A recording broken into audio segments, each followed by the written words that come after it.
The ready start. अध्यक्ष महोदय, किसी देश की अर्थव्यवस्था का जायजा लेने में कीमतों का बहुत बड़ा हाथ होता है। विराम।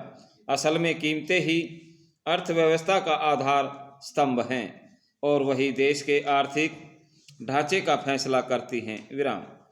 देश की दौलत के वितरण का आधार भी कीमतें ही बनती हैं। विराम।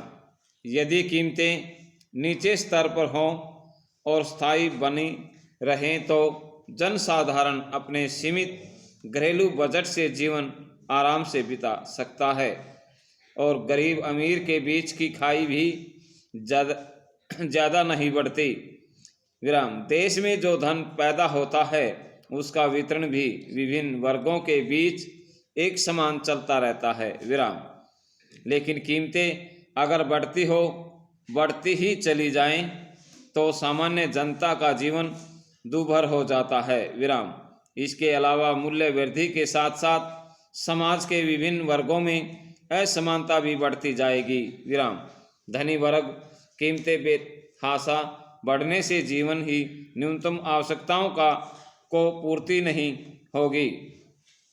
इस प्रकार ज्यों-ज्यों गरीब और अमीर के बीच फासला बढ़ता जाएगा उनमें एक दूसरे के प्रति द्वेष और शत्रुता बढ़ती जाएगी जो अंत में गृह युद्ध जैसे भयंकर संकट में बदल सकती है। विराम। पैरा।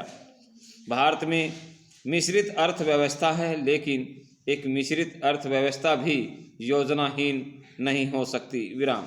उसे मनमानी करने की छूट नहीं दी जा सकती। विराम। वह छोटी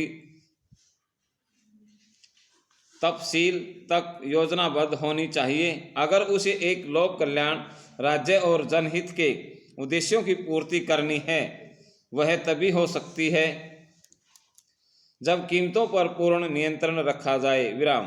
स्वाधीनता के बाद लगातार चारों प्रधानमंत्री एक के बाद एक कीमतें घटाने की अपील करते आए हैं। विराम।